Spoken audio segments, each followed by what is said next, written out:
to today's time of inspiration and stillness and awareness. So let's settle in. Let's get into a spot wherever you are. Just get comfortable. Whether you are seated or lying down, just find a physical location for your body that feels good and empowering and restorative all at the same time. And once you find that spot, wherever it is that you have landed for these few minutes, just allow your eyes to gently close and just honor the fact that you've shown up for a few minutes to do something for you. We don't show up with an expectation of an outcome. We just show up and we breathe and we listen to what our mind and our body and our spirit are trying to teach us. And then we have tools to respond once this time ends. So I would invite you to take a long, slow, deep breath in, filling yourself up as much as you physically can. And then exhale, let it go. And another long, slow, deep breath in. And let it go. One more like that. Long, slow, deep breath in. And exhale, release. And on this day, as we already look forward to the ending of a calendar year and the beginning of another, I want us to think for these moments that we have right here about the idea of interruption. So as you just kind of settle in where you are, finding that ebb and flow of your breath, just think about the concept of interruptions. Oftentimes we see them as something negative, something frustrating, something that should not happen. But here in these few moments that we're sharing, I'd like us to see them a little differently. Let's see them as something intentional. Because before 2023 arrives, I would like each of us, including myself, to bring interruption to the patterns and the habits of my life and my thoughts that need it. I want to go into this new year filled with light and joy, lightness of spirit, joy of my heart. I want to feel it in my physical body. I want to feel it in my mind. And if I can't do that, if I keep carrying around this baggage of these patterns and these habits that don't serve me any longer. So to help with this idea of turning interruptions into something positive, as you are sitting where you are, just breathing in and out, listen to this quick little story. Just kind of picture it as I describe it to you. It's a story of two monks, and they are walking down the street together, and they pass this beautiful woman, and she seems like she needs help crossing the street. So just picture it.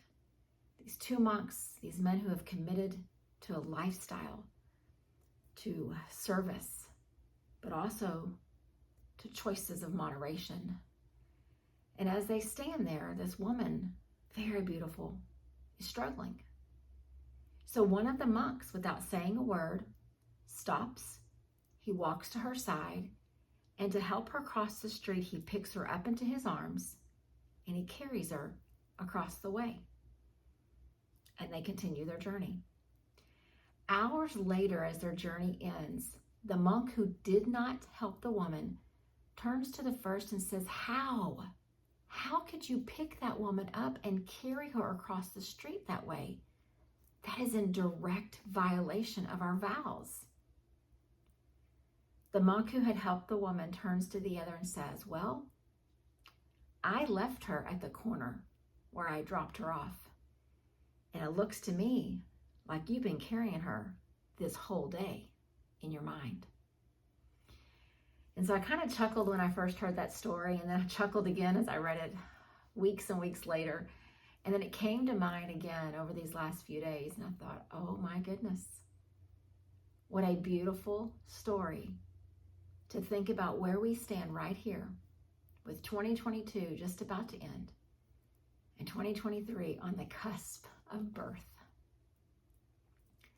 And so often we keep things in our minds that we have no business carrying around. The first monk made a choice.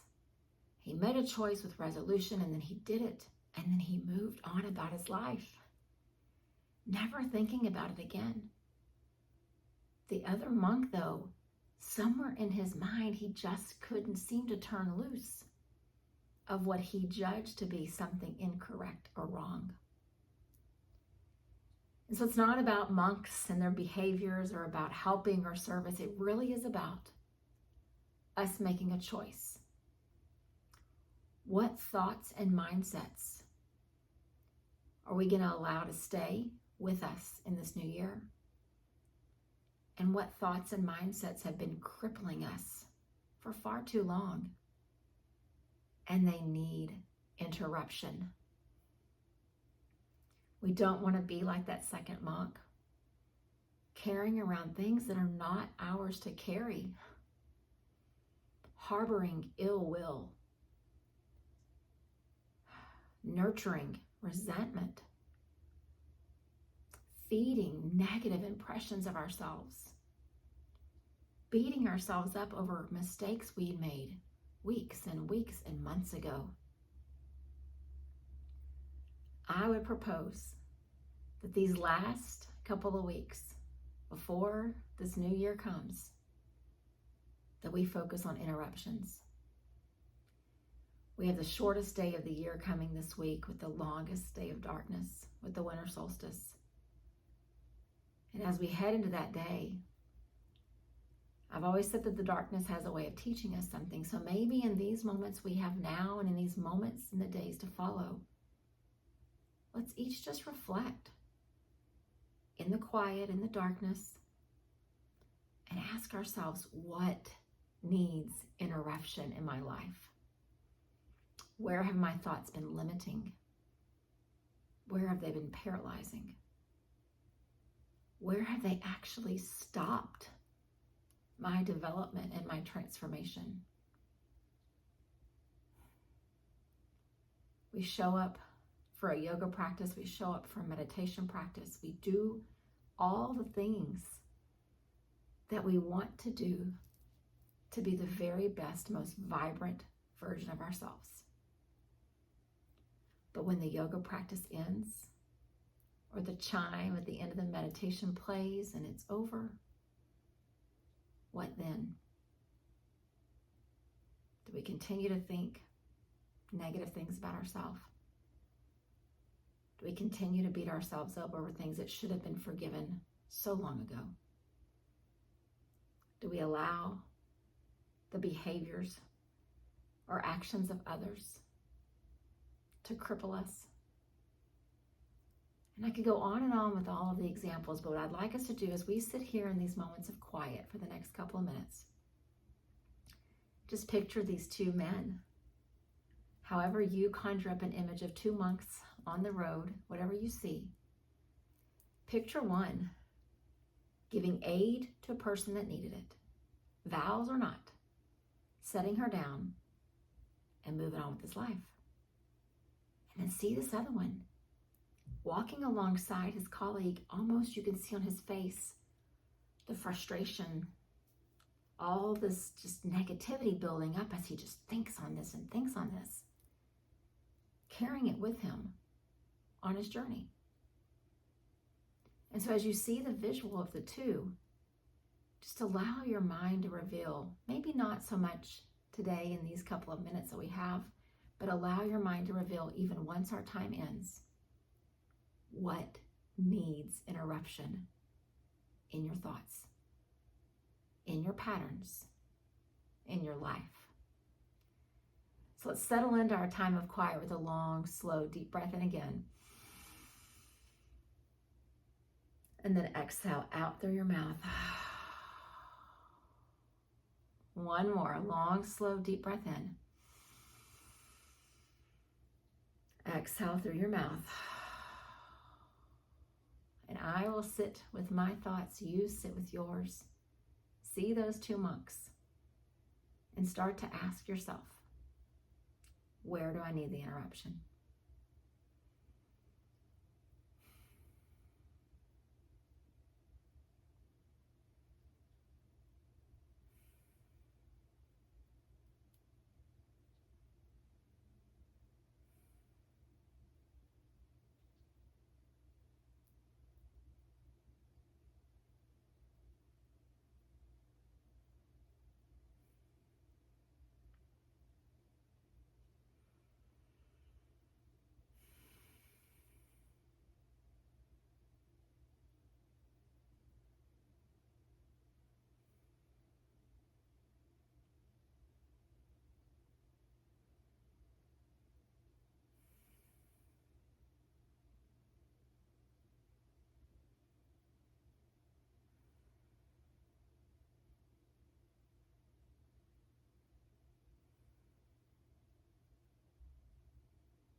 Just continue to sit with your eyes closed as a chime continues to vibrate through the air, through the space that we're sharing.